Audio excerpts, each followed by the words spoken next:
New York, October 31st, 2000. The early morning chill seeped through every window pane as the city stirred to life. At 7:30 a.m., the police emergency line received a frantic call. On the other end was the trembling voice of a young man, nearly in tears. "Please, my mum, she's lying on the floor, she won't wake up." "I don't know what's happening." The caller was Alex Williams, a 20-year-old college student who had just returned home for a short break. His mother, Laura Williams, lived with her husband Daniel in a peaceful two-story house on Maple Avenue in the city suburbs. Police units were immediately dispatched to the scene. The house was cordoned off without delay. Neighbors, getting ready for work, gathered on both sidewalks, whispering and watching the officers with anxious eyes. The scene was shocking. Laura's body lay in the middle of the living room, eyes wide open, a look of horror frozen on her face. There were no visible external injuries, no signs of a struggle or forced entry. Everything in the house was tidy and untouched, but it was that very neatness that made the police uneasy. Alex was taken to a nearby clinic to calm down. He was genuinely shaken, unable to speak full sentences when questioned. According to him, he woke up and noticed his mum wasn't in the kitchen as usual. When he went to the living room, he found her lifeless body. His father, Daniel, wasn't home, reportedly on a business trip for the past 2 days, Alex said. A forensic team quickly arrived for a preliminary examination. Veteran Police Chief Michael Rivera, with over 20 years of experience, observed the scene gravely. He quietly told a colleague, "No blood, no wounds, no cries for help. But look at her eyes. This wasn't a natural death." Beneath the house's calm appearance, something felt off. Investigators searched every corner, collecting even the tiniest clues. In Laura's study, they found a torn piece of paper deep in a drawer. Some readable words remained. "If something happens to me, please, my son didn't trust Daniel." Just then, Daniel arrived home. Looking stunned, he embraced his wife's body and sobbed like a grieving husband. But with what the police had just discovered, their gaze toward him turned suspicious. Neighbors began sharing what they knew: frequent arguments, lights on late into the night, muffled sobs, and even a strange car parked outside in the early hours. Then came the first pressing question haunting everyone. Asterisk, was Laura's death truly an accident, or was it a meticulously planned crime? Asterisk, this is just the beginning. And Room 57 will continue to peel back the layers of mystery behind what seemed like a peaceful home. Part 2. The investigation suspicions fall on the SO, and the dim yellow light flickered through the interrogation room window, casting a pale glow on the weary yet tense face of Alex Williams. His hands clenched tightly on the cold wooden table, eyes staring straight ahead, but his mind was a whirlwind of chaos. Across from him stood Police Chief Michael Rivera and 2 other investigators, carefully watching every reaction. But Michael began, his voice firm yet patient. "Alex, have you told me everything you know about this morning? Your mother did not die naturally. There are no signs of forced entry or physical damage anywhere in the house. I need you to be honest." Alex swallowed hard, took a deep breath, trying to calm himself, but his voice trembled. I don't know. I woke up this morning, as usual. I didn't see Mum in the kitchen, so I went looking. When I got to the living room, I saw her lying there, motionless. Michael observed Alex carefully. Though the boy tried to hide it, his eyes revealed utter confusion and fear. But when asked about his father, Daniel, Alex began to avoid eye contact. "My dad. He's been on a business trip for 2 days. Alex replied hastily. Offering no details about the trip, another investigator asked, "Has anything happened in your family recently? Any disagreements with your mum or dad?" Alex remained silent for a moment, then burst into tears. "No, Mum would never hurt anyone. I don't understand what's happening. She loved me so much." His sobs filled the room, creating a suffocating atmosphere. Forensic report illuminating the truth. The next day, the preliminary forensic report arrived. Everyone in the meeting room fell silent as they read the details.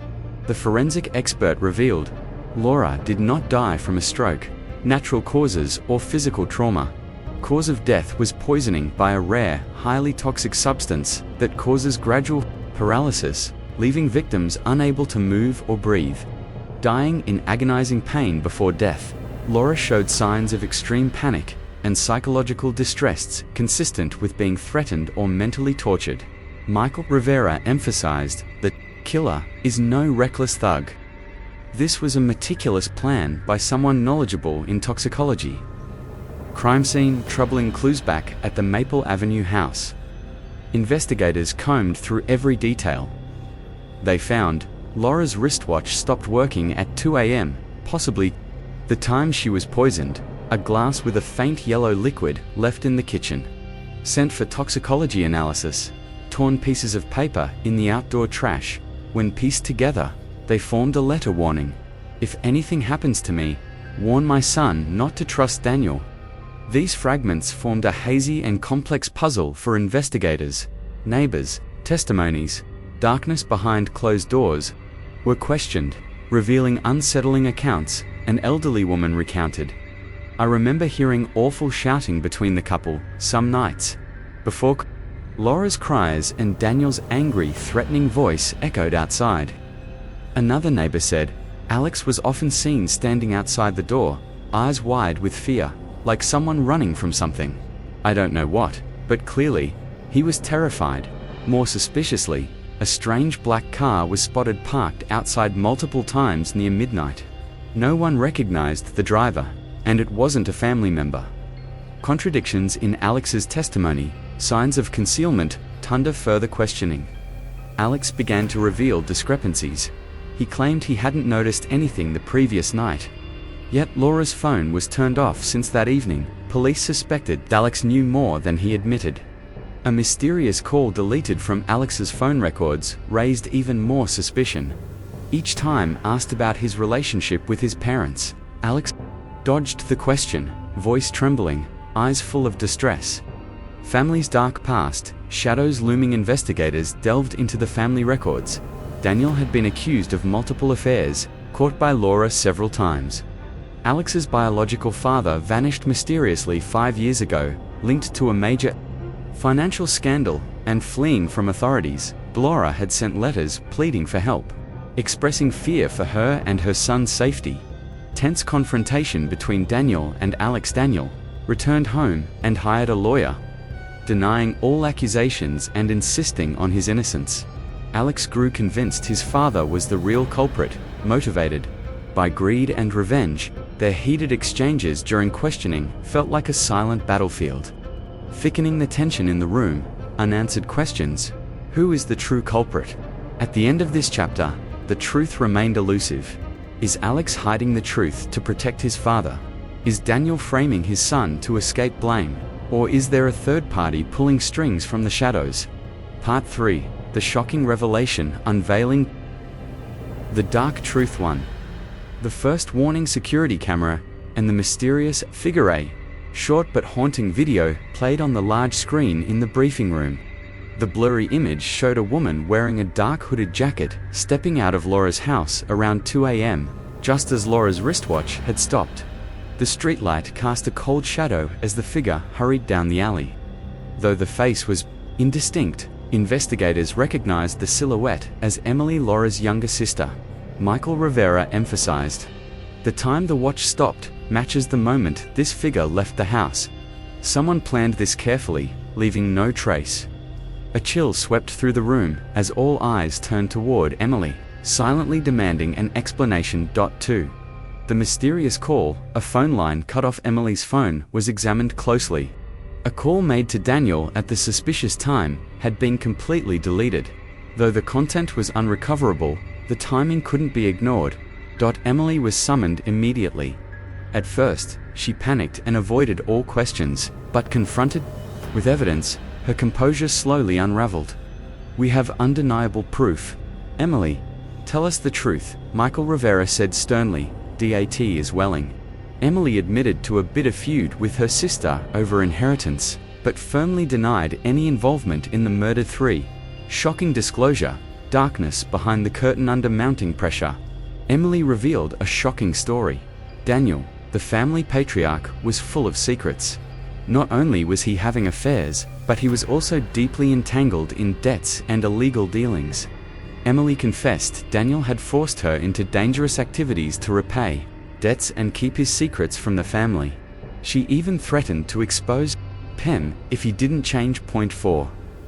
The tense confrontation, family in turmoil. A closed-door meeting was held between Daniel, Alex, and Emily at the police station. The air was thick with suspicion and tension. Daniel vehemently denied all accusations and accused Emily of fabricating the story for money. Alex stood, caught in the middle, eyes full of tears but resolute. "Dad, I want the truth. How did Mum really die? Were you the one responsible?" Emily, voice shaky but determined, presented threatening messages and evidence against Daniel. 5.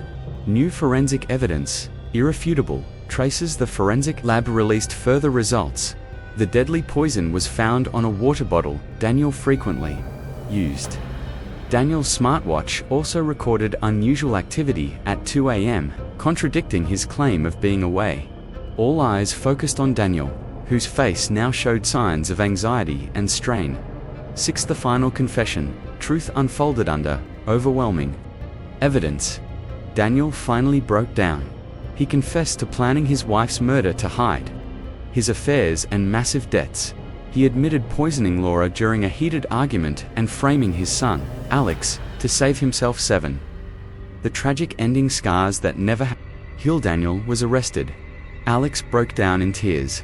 Heartbroken by the bitter truth, Emily received a reduced sentence for cooperating with the investigation. But the Williams family would never be whole again. The house on Maple Avenue returned to quiet, but the emotional wounds remained forever. Part 4. The painful ending, scars that never heal. Scene 1. Daniel's trial. The courtroom was packed. Whispers filling the air. The dim yellow lights shone on Daniel's tense face as he was led in handcuffed, eyes filled with panic, anger, and helplessness. Alex Williams, dressed in a black suit, stood among the family seats, eyes red and swollen. He stared intently at his father, carrying an unspoken pain. Beside him stood Emily, the aunt, her face heavy with regret and sorrow. Prosecutor Daniel Williams planned and executed the murder of his wife, Laura Williams, to conceal his extramarital affairs and massive debts. His cruelty and scheming shattered what seemed like a peaceful family. Scene 2. Alex's testimony. Alex took the stand, voice trembling but clear. "My mother. She was the most wonderful person in my life. She loved and protected me with all her heart. When I learned the truth, I was suffocated by pain. My father betrayed and murdered her, but I will not let her memory fade in silence." The courtroom fell silent. Alex's words echoed, touching every heart. Scene 3. Memories of Mother. Alex returned to the Maple Avenue house, his steps heavy on the worn wooden floor. He opened a small box holding his mother's gifts and diaries. He flipped through the pages, reading simple yet loving words. "My son, even if I must leave, I hope you will live well. Keep your heart pure, and never let pain dim your light." Alex sat by the window, sunlight filtering through the curtains, gently soothing his wounded soul. Scene 4. Emily. Rising from the wounds, Emily stood before a mirror, looking at the face marked by guilt and remorse. She silently vowed to change, live truthfully, and rebuild her life. In the following days, Emily joined social activities, helping those in need. She sought to atone and find forgiveness. Scene 5. Maple Avenue house, at dawn. The final scene showed dawn breaking over Maple Avenue. The two-story house gleamed in morning light, flowers swaying in the soft breeze. Alex stood outside, gazing toward the distant horizon with hopeful eyes. Though the painful past remained, he believed life would bring brighter days. Closing words. From Room 57, some stories are more than crimes. They are journeys of family, trust, and forgiveness. We follow them not only to unveil truth, but to accompany those carrying deep wounds, forever yearning for a peaceful tomorrow.